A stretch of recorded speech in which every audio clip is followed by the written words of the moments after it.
Most of the times பணத்தை பற்றி பேசுறதுக்கோ இல்லை பணத்தை எப்படி பெருசாக்குறதுன்னு சொல்லி கொடுக்கறதுக்கோ பணத்தை எப்படி ஹேண்டில் பண்ணுறதுங்கிற கிளாரிட்டி கொடுக்கறதுக்கோ நம்மளோட ஸ்கூல்ஸ் அண்ட் காலேஜஸ் ரெடியாக இருந்தது இல்லைங்க. நமக்கு இதெல்லாம் புரியறதுக்கு முன்னாடியே ஃபர்ஸ்ட் ஜாபுக்கு போயிடுறோம். அந்த ஃபர்ஸ்ட் ஜாப்ல வரக்கூடிய பணத்தை என்ன பண்ணணும்னு சொல்லி மோஸ்ட் ப்ராபப்ளி நம்மளோட ஃபேமிலி சர்க்கம்ஸ்டன்சஸ் தான் டிசைட் பண்ணுது. சிலர் கோல்டில் இன்வெஸ்ட் பண்ணுவீங்க, சிலர் எஃப்டிஸ் அண்ட் ஆர்டிஸ் போடுவீங்க. இப்போ ரொம்ப ரேராக எஸ்ஐபிஸில் வந்து யங்ஸ்டர்ஸ் நிறைய பேர் கான்சென்ட்ரேட் பண்ணுறாங்க. இப்படி பல கன்ஃபியூஷன்ஸில் இருக்கிறப்ப 2020 பப்ளிஷ் ஆன த சைக்காலஜி ஆஃப் மணி அப்படின்ற புக் பார்த்தீங்கன்னா நிறைய பேருக்கு ஒரு வரப்பிரசாதமாக வந்துச்சு. அதனால தானோ என்னமோ தி பெஸ்ட் செல்லராக அந்த புக் மாறுச்சு. அந்த புக்கில் இருந்து ஒரு ஆண்டர்ப்ரன்யூரா இல்லை ஒரு ஸ்டூடெண்ட்டா இல்லை ஒரு ஃப்ரீலான்சரா உங்களோட மணியை எப்படி மேனேஜ் பண்ணுறதுங்கிறதுக்கு சூப்பர் டிப்ஸ் கொடுத்துருக்காங்க. எனக்கு அதில் ரொம்ப பிடிச்ச டிப்ஸை நான் ஷேர் பண்ணுறேன், நீங்களும் தெரிஞ்சுக்கோங்க. நான் சௌமியா அண்ட் இது என்னோட சேனல் சௌமியா ஸ்ரீனிவாசன். அந்த புக்கை பற்றி பேசுகிறதுக்கு முன்னாடி அதோட ஆத்தர் பற்றி பேசிடலாங்க. ஏன் அப்படின்னு பார்த்தீங்கன்னா, மார்கன் ஹவுசல் வந்து கம்ப்ளீட்டாக வேறு பேக்ரவுண்ட்லேருந்து வந்து ஃபினான்ஸ் ரிலேட்டடாக எந்த ஒரு எஜுகேஷனுமே இல்லாமல் ஒரு கம்பெனியோட கோஃபவுண்டராக, ஒரு ஃபினான்ஷியல் கம்பெனியோட ஃபவுண்டராக, வெஞ்சர் கேபிட்டலோட ஃபவுண்டராக, நிறைய ஃபினான்ஷியல் ஜேர்னலில் காலம்னிஸ்டாலாம் இருந்திருக்காரு. அவர் ஒரு ட்ரெடிஷ்னல் ஃபினான்ஷியரோ இல்லைனா எக்கனாமிக் அட்வைசரோ கிடையாதுங்க. ஆனால் பர்சனல் ஃபினான்ஸை பற்றி அவரை விட அழகாக சைக்காலஜியும் நம்மளோட ஹிஸ்ட்ரியும் ரிலேட் பண்ணி ஒருத்தர்னால எக்ஸ்பிளைன் பண்ண முடியுமான்னு கேட்டிங்கன்னா எனக்கு கொஞ்சம் டவுட்டு தான். ஃபினான்ஷியல் பேக்ரவுண்டே இல்லாமல் காமர்ஸோ எக்கனாமிக்ஸோ எதுவுமே படிக்காத ஒரு நபர் அந்த புக் எடுத்து பார்த்தா இல்லை அவர் எழுதியிருக்க கண்டென்ட்டை படித்து பார்க்குறப்ப நமக்காகவே எழுதின மாதிரி ஒரு லேமான் லாங்குவேஜில் புரியறதுனால தானோ என்னவோ அவரோட புக் பெஸ்ட் செல்லராக மாறியிருக்கு. இந்த புக்கோட கோர் தீசிஸ் என்ன அப்படின்னு பார்த்தீங்கன்னா, ஒருத்தர் ஃபினான்ஸில் சூப்பராக வர்றதுக்கு அவரோட நாலேஜ், அவரோட அறிவு காரணம் இல்லை, அவரோட பிஹேவியர் தான் காரணம்னு சொல்கிறாரு. ஃபார் எக்ஸாம்பிள், சின்னதாக சம்பாதிக்கக்கூடிய ஒரு நபர் பார்த்து பார்த்து கரெக்டாக சேவிங்ஸை பிளான் பண்ணி பார்த்து அவரோட எக்ஸ்பென்சஸ் செலவுகளை அளவாக வச்சுக்கிறப்ப நார்மலாக இல்லை அதிகப்படியாக சம்பாதிக்கிற ஒரு நபரை விட 30 வருஷத்தில் பெரிய நிலைமைக்கு போயிடுறாரு. இதே ஆன் த அதர் ஹேண்ட் நிறைய சம்பாதிக்கக்கூடிய ஒரு நபர் இம்பல்சிவா டெசிஷன் எடுத்து டக்குன்னு ஒரு பொருள் வாங்குறது, டக்குன்னு பார்த்தேன் பிடிச்சதுன்னு சொல்லி ஒரு கார் வாங்குறது, பார்த்தேன் பிடிச்சதுன்னு சொல்லி ஒரு நகை வாங்குறதுன்னு பண்றப்ப ஆப்வியஸ்லி அவங்களுக்கு கடன் அதிகமாக ஆரம்பிக்குது.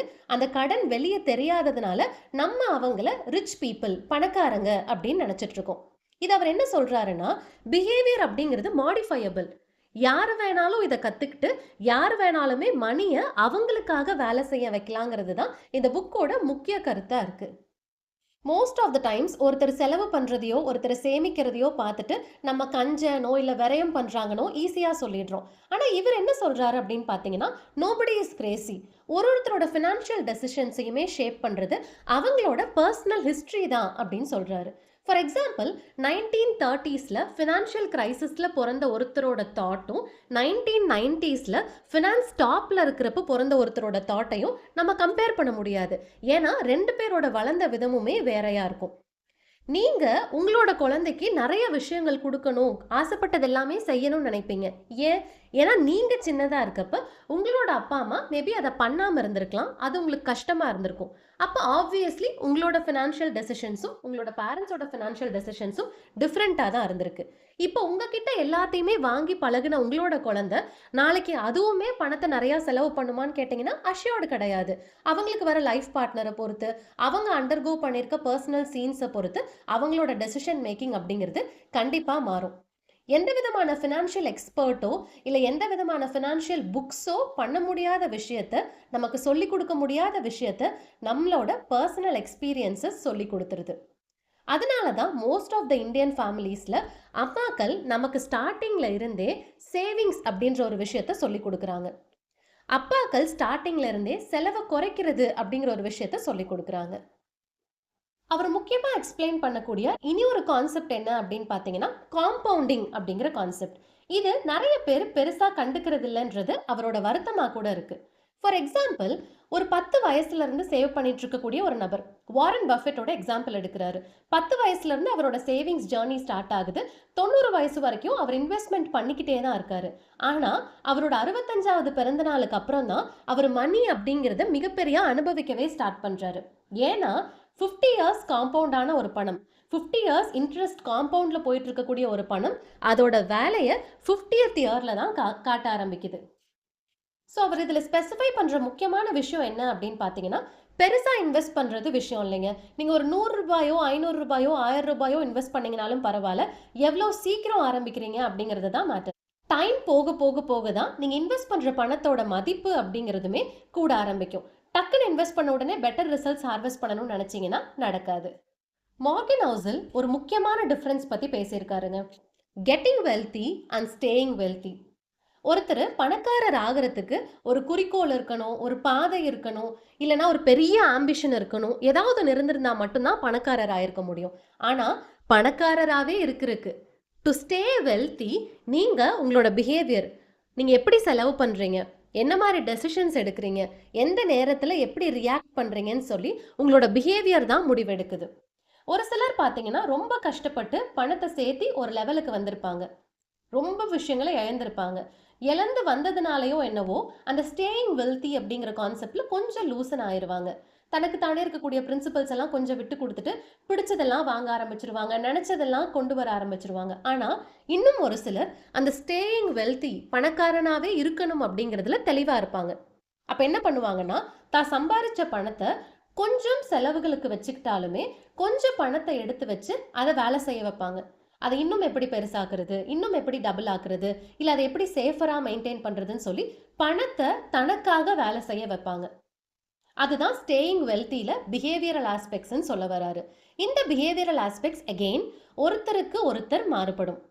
100 கோடி ரூபாய் வச்சிருக்கிற 2 பேர் ஒரே மாதிரி சேவ் பண்ணணும், ஒரே மாதிரி இன்வெஸ்ட் பண்ணணும்னு அவசியம் இல்லைன்னு ரொம்ப தெளிவாக எக்ஸாம்பிள்ஸோட கொடுத்துருப்பாரு. பிஸ்னஸ் ஓனர்ஸ்க்கு ஒரு முக்கியமான அட்வைஸுமே கொடுக்குறாருங்க. ஏன்னா பிஸ்னஸ் ஓனர்ஸாக நீங்கள் இருந்தீங்கன்னா முக்கால்வாசி டைம் ஒரு டெசிஷன் மேக்கிங்கில் தான் நீங்கள் ஸ்பெண்ட் பண்ணுறீங்க. மேபி நீங்கள் ஒரு ஒர்க்கிங் ப்ரொஃபஷனலாக இருந்தீங்கனாலோ ஸ்டூடெண்ட்டாக இருந்தீங்கனாலோ இது உங்களுக்கும் அப்ளை ஆகும். இது சரியா தப்பா, பண்ணலாமா வேண்டாமா, எப்படி போகணும், இந்த மாதிரி டெசிஷன் மேக்கிங்கில் நம்மளோட பிரெயினை நம்ம ட்ரெயின் பண்ணிகிட்டே இருக்கோம். இவர் இதில் ஸ்பெசிஃபிக்காக என்ன சொல்கிறாருன்னு பார்த்தீங்கன்னா, நம்ம பிஸ்னஸ்க்கு வரக்கூடிய முக்காவாசி பணம் இல்லை மேஜர் பணம் நம்ம எடுக்கக்கூடிய 1 or 2 டெசிஷன்ஸ்ல இருந்து தான் வருது. மீதி எல்லாமே மைனர் டெசிஷன்ஸ் தான். ஸோ நீங்கள் ஒரு டெசிஷனை எடுக்க உட்கார்றதுக்கு முன்னாடி அந்த டெசிஷனோட அவுட்கம்மை மானிட்டரியாக பாருங்கள். எது பணமாக மாறும், எது ஜஸ்ட் டெசிஷனாக இருக்க போகுது, இல்லை ஜஸ்ட் ஒரு ப்ராசஸாக இருக்க போகுது.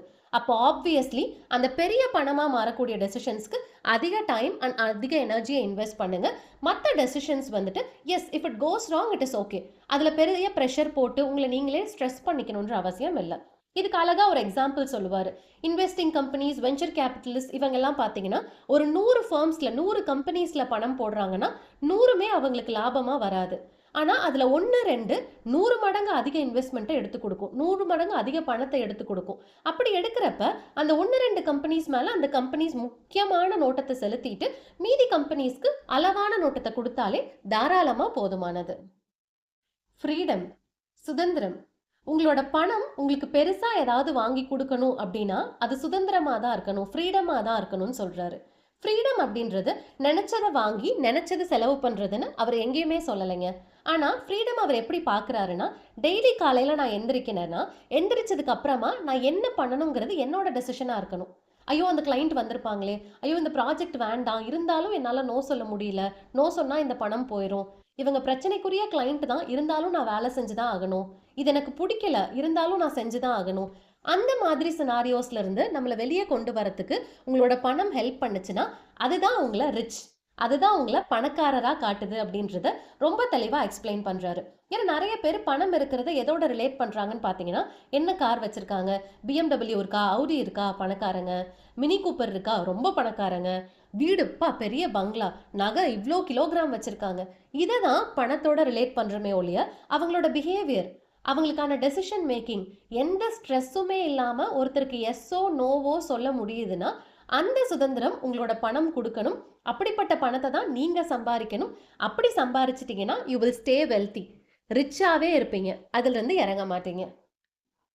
மேன் இந்த கார் பேரடாக்ஸ்ன்னு சொல்லி அழகாக ஒரு விஷயத்தை எக்ஸ்பிளைன் பண்ணுறாருங்க. ஸ்டேட்டஸ் அப்படிங்கிறத ஒரு லக்ஸரி கார் கூட, ஒரு லக்ஸரி வாட்ச் கூட, ஒரு டிசைனர் ட்ரெஸ் கூட நம்ம கனெக்ட் பண்ணுறோம். மோஸ்ட் ஆஃப் த டைம்ஸ் ரோட்ல ஒரு கார் போகுது, அந்த கார் பார்க்கறதுக்கு பயங்கரமா இருக்கு, அது இத்தனை லட்ச ரூபாய் ஆகும், இத்தனை கோடி ரூபாய் ஆகும்னாலுமே நம்ம அந்த காரை வாங்கணும்னு தான் ஆசைப்படுறோமே ஒழிய அந்த காருக்குள்ள இருக்கக்கூடிய நபர் என்ன பண்ணி அந்த காரை வாங்கியிருப்பாங்க, என்ன மாதிரியெல்லாம் இன்வெஸ்ட் பண்ணியிருப்பாங்க, என்ன மாதிரியெல்லாம் சேவ் பண்ணியிருப்பாங்க, அவங்க ரிச்சா இல்ல ஸ்டேயிங் ரிச்சா இல்ல ஆக்டிங் டு பி ரிச்சா, இதை நம்ம என்னைக்குமே யோசிச்சதில்லை. இதை யோசிக்காததுனால மோஸ்ட் ஆஃப் த டைம்ஸ் நம்ம இம்பல்சிவ் டெசிஷன் எடுத்துடுறோம். இதை வாங்கணும், இதுக்காக தான் நான் இருக்கேன், என்னோட கோலே இந்த கார் வாங்குறது தான், என்னோட கோலே இந்த நகை வாங்குறது தான் சொல்லி அந்த ப்ராசஸ், அந்த ஃபைனல் அவுட்கம் மேலே தான் பார்க்குறோமே ஒழிய அந்த கார்க்குள்ளே உட்கார்ந்து இருக்கக்கூடிய நபர் என்னென்ன அண்டர்கோ பண்ணாங்க, அதை எல்லாத்தையும் அண்டர்கோ பண்ணுறதுக்கு நம்மளும் ரெடியாக இருக்கமான்னு மோஸ்ட் ஆஃப் த டைம்ஸ் நம்ம யோசிக்கிறது கிடையாது. இதை நீங்கள் ப்ராக்டிக்கலாக கற்றுக்கணுன்னா எனக்கு ஹெல்ப்ஃபுல்லாக இருந்த ஒரு டிப் என்ன அப்படின்னு பார்த்தீங்கன்னா, நிறைய பிஸ்னஸ் ஓனர்ஸ் சக்ஸஸ் ஆனவங்களா இருந்தாலும் பரவாயில்ல, ஃபெயில் ஆனவங்களா இருந்தாலும் பரவாயில்ல, அவங்களோட இன்டர்வியூஸ், அவங்களோட பாட்காஸ்ட், அவங்க எழுதியிருக்கக்கூடிய புக்ஸ், அவங்க எதெல்லாம் அண்டர்கோ பண்ணியிருக்காங்க, எப்படி பிளான் பண்ணி இன்வெஸ்ட் பண்ணாங்க, எப்படி அவங்களோட பர்சன்டேஜ் அலோகேட் பண்ணாங்க, இதை எல்லாத்தையும் கற்றுக்கோங்க. இதை கற்றுக்கிட்டிங்கன்னா அப்போ ஆப்வியஸ்லி இந்த கார் அப்படிங்கிறது உங்களுக்கு ஒரு பொருளாக தான் தெரியுமே ஒழிய ஸ்டேட்டஸ்க்கான சிம்பிளாக உங்களுக்கு தெரியாது. எப்போ உயிரில்லாத பொருட்களை ஸ்டேட்டஸ் கூட நீங்கள் லிங்க் பண்ணிக்க ஆரம்பிக்கிறீங்களோ அப்போவே நீங்கள் பணக்காரராக இருக்கிறத தாண்டி பணக்காரராக இருக்கணும்னு நடிக்க ஆரம்பிச்சிட்டீங்க அப்படின்னு அர்த்தம். அப்படி நடிக்கிறப்ப பணம் குறைய ஆரம்பிச்சிடும், செலவுகள் கூட ஆரம்பிச்சிடும், கூடிய சீக்கிரம் பணக்காரர் அப்படிங்கிற ஸ்டேட்டஸ்ல இருந்து இறங்க ஆரம்பிச்சிருவீங்க. அவரோட புக்ல பல அழகான விஷயங்கள் சொல்லியிருந்தாலுமே எனக்கு ரொம்ப அழகா தோணுன விஷயம் இதுதாங்க. Save without a purpose. பணம் சேர்த்து வைங்க, ஆனால் இதுக்காக தான் சேர்த்து வைக்கிறேன்னு பண்ணாதீங்க. முக்கால்வாசி டைம் நம்ம பணம் சேர்த்து வைக்கிறப்ப என் பொண்ணு கல்யாணத்துக்காக இது, கார் வாங்குறதுக்காக இது, வீடு வாங்குறதுக்காக இது, நிலம் வாங்குறதுக்காக இதுன்னு சொல்லி ஒரு பர்பஸோட தான் நம்ம சேர்த்து வைக்கிறோம். பட் பர்பஸ் இல்லாமல் நீங்கள் சேர்த்து வைக்கிறப்ப தான் அன்எக்ஸ்பெக்டட் எக்ஸ்பென்சஸை உங்களால் மீட் பண்ண முடியும். ஃபார் எக்ஸாம்பிள், எமர்ஜென்சியாக வரக்கூடிய ஒரு மெடிக்கல் எக்ஸ்பென்ஸ், அது என்றைக்குமே நீங்கள் எடுத்து வச்சிருக்கிற பணத்தை விட கைமீறி தான் போகும். எமர்ஜென்சியில் நடக்கக்கூடிய ஒரு பிஸ்னஸ் ஆக்சிடென்ட்ஸ், இல்லை உங்களோட ஆக்சிடென்ட்ஸ், ஏதோ ஒன்று, அன்பிளான்டாக நடக்கக்கூடிய ஒரு ட்ரிப்பு, அன்பிளான்டாக நடந்த ஒரு இன்சிடென்ட், இது எல்லாமே ஆப்வியஸ்லி அந்த சேவிங்ஸை டிபெண்ட் பண்ணி இருந்திருக்காது. அப்போ உங்களுக்கு அந்த பணத்தை எடுத்து இதில் போடணுமாங்கிற ஒரு தயக்கம் இருக்கும். இது வீட்டுக்காக நான் சேர்த்து வச்சிருந்தது, இது நகைக்காக நான் சேர்த்து வச்சிருந்ததுன்னு சொல்லி அந்த பணம் ஃபங்க்ஷன் பண்ணாமையே போயிடும் கடைசி வரைக்கும். அந்த பணத்துக்கான வேலையை கடைசி வரைக்கும் நீங்கள் கொடுக்கவே மாட்டீங்க. ஸோ உங்களோட சேவிங்ஸை அன்பிளான்டாக பர்பஸ் இல்லாமல் வைக்கிறப்ப அது பணம். அந்த பணம் எப்படி அதிகமாகணும், எதில் போட்டால் இன்ட்ரெஸ்ட் ரேட் அதிகமாக வரும், எதில் போட்டால் குறைய ஆரம்பிக்கும், எந்த இடத்துல நான் சேஃபாக இருக்கணும், எந்த இடத்துல ரிஸ்க் அதிகம், இதை மட்டுமே யோசிச்சு நீங்கள் சேவிங்ஸ் பண்ணுறப்ப அந்த பணம் டபுள் ஆகிறதோ ட்ரிபிள் ஆகிறதோ, உங்களோட மெடிக்கல் எமர்ஜென்சியை பார்க்குறதோ இல்லை அன்எக்ஸ்பெக்டட் இன்சிடென்ட்ஸை பார்க்குறதோ அது டேக் கேர் பண்ணிக்கும். அந்த பணத்தை நீங்கள் வீடு வாங்குறதுக்கு வச்சாலும் வச்சுக்கலாம், இல்லை ஆப்வியஸ்லி இந்த மாதிரி விஷயங்களுக்கு தேவைப்படுறப்ப எடுத்து யூஸ் பண்ணுறதா இருந்தாலும் பண்ணிக்கலாம். இப்போ நான் சொன்ன எல்லா விஷயங்களும் பிஸ்னஸ் ஓனர்ஸ்க்கும் ஃப்ரீலான்சர்ஸ்க்கும் ரொம்பவே கனெக்ட் ஆகுங்க. ஏன்னா ரெண்டுமே பர்ஃபெக்ட் இன்கம்னு சொல்ல முடியாது. இப்போ மாதம் 1ஆம் தேதி ஆச்சுன்னா சேலரி வந்துடும், கன்ஃபார்மாக இவ்வளோ வரும்னு சொல்லி ஃபிக்ஸடாக உங்களால் சொல்ல முடியாது. சில மந்த்ஸ், குட் மந்த்ஸ்ன்னு சொல்லக்கூடிய மந்த்ஸில் அதிக அமௌண்ட் வந்திருக்கும், பேட் மந்த்ஸ்ன்னு சொல்லக்கூடிய இடம் கொஞ்சம் ட்ரையாக இருக்க தான் செய்யும். அப்படி இருக்கிறப்ப நம்ம குட் மந்த்ஸில் நமக்கான எல்லா எக்ஸ்பென்ஸையும் பண்ணிடுறோம். இன்னைக்கு இது வந்துருச்சு, வீட்டுக்கு இந்த டைம் ஏசி வாங்கிடலாம், அடுத்த டைம் வரலன்னா என்ன செய்யறது, இன்னைக்கு இது வந்துருச்சு எப்படியாவது லோன் போட்டு இஎம்ஐயில் ஒரு வீடு வாங்கிடலாம், அடுத்தது வரலன்னா என்ன பண்ணுறதுங்கிற பயத்தில் இருக்கிறத எப்படி எப்படிலாம் செலவு பண்ணணுன்றதை நம்ம யோசிச்சிடுறோம்.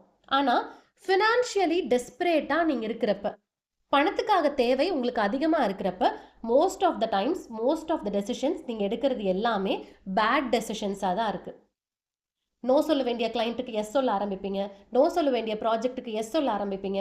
குவாலிட்டி கம்மியாக உங்களுக்கு ரா மெட்டீரியல் ஒருத்தங்க சப்ளை பண்ணாலுமே பரவாயில்ல, இப்போதைக்கு பணம் இல்லை, இதை அக்செப்ட் பண்ணிக்கலாம், ஏன்னா கம்மியான விலைக்கு இதுதான் கிடைக்குதுன்னு யோசிப்பீங்க. குவாலிட்டி இல்லாத ஒரு டூலை உங்களோட ஃப்ரீலான்சிங் கிளைண்ட்டுக்கு நீங்கள் ரெக்கமெண்ட் பண்ணுறதுக்கு தயங்கவே மாட்டீங்க. ஏன்னா பணம் பணம் பணம் அப்படிங்கிற ஆட்டிடியூட் உங்களை ரொம்ப ட்ரெயின் பண்ணி அந்த பாயிண்ட்ல உங்களை கொண்டு போய் நிறுத்திடும். ஆப்வியஸ்லி உங்களோட குவாலிட்டியில், உங்களோட ஸ்டாண்டர்ட்ஸில், உங்களோட டெலிவரியிலலாம் நீங்கள் கை வைக்க ஆரம்பிக்கிறீங்கன்னா உங்களோட பிஸ்னஸை, உங்களோட ஃப்ரீலான்சிங் கெரியரை நீங்களே அழிவு பாதையை நோக்கி நகர்த்திட்டு இருக்கீங்க அப்படின்னு அர்த்தம்.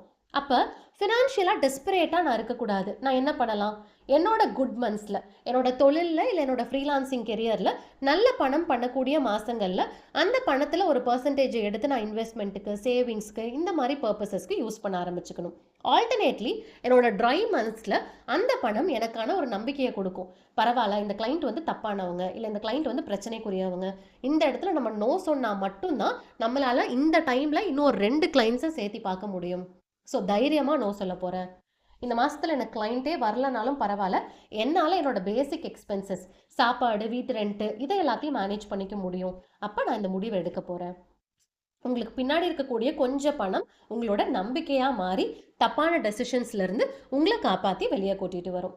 இது எவ்வளவு அழகான விஷயம் இல்லைங்களா? நீங்களே உங்களை நோக்கி ஒரு கேள்வி கேளுங்க. உங்களுக்கும் பணத்துக்குமான ரிலேஷன்ஷிப் எப்படிப்பட்டதா இருக்கு? பணத்தை புனிதமான ஒரு விஷயமா பாக்குறீங்களா, இல்ல அது ஒரு டூலா பாக்குறீங்களா? நிறைய பேர் அதை ஜஸ்ட் பீஸ் ஆஃப் பேப்பர்னு சொல்றாங்க, பட் அது எந்த அளவுக்கு உண்மைன்னு தெரியல. ஒருத்தருக்கும் பணத்துக்குமான ரிலேஷன்ஷிப் அப்படின்றது டிஃப்ரெண்டா இருக்கு. அவங்களோட பர்சனல் எக்ஸ்பீரியன்சஸ், அவங்களோட ஃபேமிலி ஹிஸ்டரி, அவங்க கிராஸ் பண்ணி வந்த விஷயங்கள், இது எல்லாமே அந்த ரிலேஷன்ஷிப்பை சில சமயம் அழகானதாகவும் சில சமயம் புனிதமானதாகவும் பல சமயம் பயம் கலந்த மரியாதையுடனேயுமே பார்க்க வைக்குது. இந்த புக்கை கண்டிப்பாக வாங்கி படிங்க. ஏன்னா நான் சொன்னது அந்த புக்கில் ஜஸ்ட் 0.01%க்கும் கீழேயாக தான் இருக்கும். அதை நீங்கள் படித்து பார்க்குறப்ப அவர் கொடுத்துருக்க கிராஃப்ஸ், அவர் போட்டிருக்க டயக்ராம்ஸ், அவர் கொடுத்துருக்க எக்ஸ்பிளனேஷன், அவரோட சின்ன வயசாக அவர் எக்ஸ்பிளைன் பண்ணியிருக்க விதம், இது எல்லாமே உங்ககிட்ட இருக்குது அப்படின்னா உங்களோட குழந்தைங்களுக்கு ஒரு 10 வயசுலேருந்தே பணத்துக்கான அழகான ரிலேஷன்ஷிப்பை நீங்கள் கிரியேட் பண்ணி கொடுப்பீங்க. அதை பயமாவோ புனிதமாவோ இல்லை மேபி உங்களுக்கானதா இல்லைனோ கண்டிப்பாக தோணாது. Thank you for watching this video. Bye.